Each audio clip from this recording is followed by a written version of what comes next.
ایک سڑک سے دوسری سڑک اور ایک کنٹینر سے دوسرے کنٹینر کے سامنے راستہ تلاش کرتے یہ ہیں جمشید خان، جو ایک نجی نشریاتی ادارے سے منسلک ہیں۔ آج کل جمشید کا اپنے دفتر جانا محال ہو چکا ہے۔ وہ اپنے گھر سے یہ سفر 20 منٹ میں پورا کرتے تھے، لیکن ریڈ زون میں واقع اپنے دفتر تک پہنچنے میں اب انہیں 40 منٹ کے لگ بھگ لگتے ہیں۔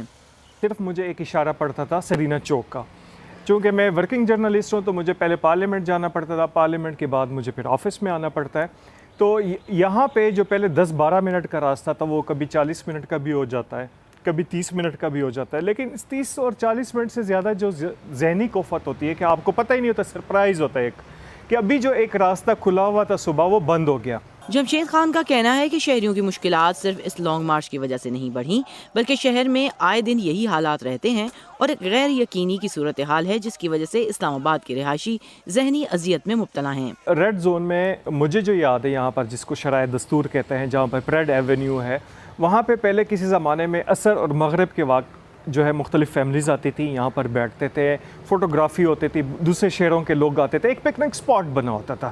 اب تو بندہ کوئی سوچ بھی نہیں سکتا کہ عام جو شہری ہیں یہاں پر ریڈ زون میں وہ آئے، یا جو جس طرح ہوتا ہے کہ باہر کے ملکوں میں آپ کی جو ہسٹوریکل پلیسز ہوتی ہیں یا پولیٹیکل جو ہوتی ہیں تو آپ بتاتے ہیں، اپنے بچوں کو بتاتے ہیں، گھر والوں کو یا مہمانوں کو بتاتے ہیں، سیر کراتے ہیں، وہ تو ختم ہو گیا۔ ایک ڈر اور خوف کا عنصر جو ہے وہ آپ کے ذہن میں ہوتا ہے۔ جو لوگ ریڈ زون سے واقف ہیں وہ یہ جانتے ہیں کہ اس میں F6 اور F5 کے بہت سے علاقے آتے ہیں، لیکن ریڈ زون میں حال ہی میں توسیع کر دی گئی ہے، جس کی وجہ سے آس پاس کاروبار کرنے والے افراد اس سے ناخوش ہیں۔ ریڈ زون میں توسیع کے بعد یہ G7 اور F7 تک کے سیکٹرز تک پھیل گیا ہے۔ ارد گرد کاروبار کرنے والوں کا کہنا ہے کہ توسیع کے باعث ان کے مسائل میں اضافہ ہو رہا ہے، کیونکہ اس علاقے میں سیکیورٹی سخت کر دی گئی ہے۔ جب ریڈ زون یہ ایکسٹینڈ کیا جاتا ہے تو دیکھیں پیچھے سارا جو ہے نا وہ سارے کنٹینر لگا کے بند کر دیا جائے گا۔ ہم تو پھر جو کاروباری ہے، جو شہری ہے، جو آپ کے اسکول ہیں، ہاسپٹل ہیں، وہ تو مفلوج کے مفلوج ہی رہے۔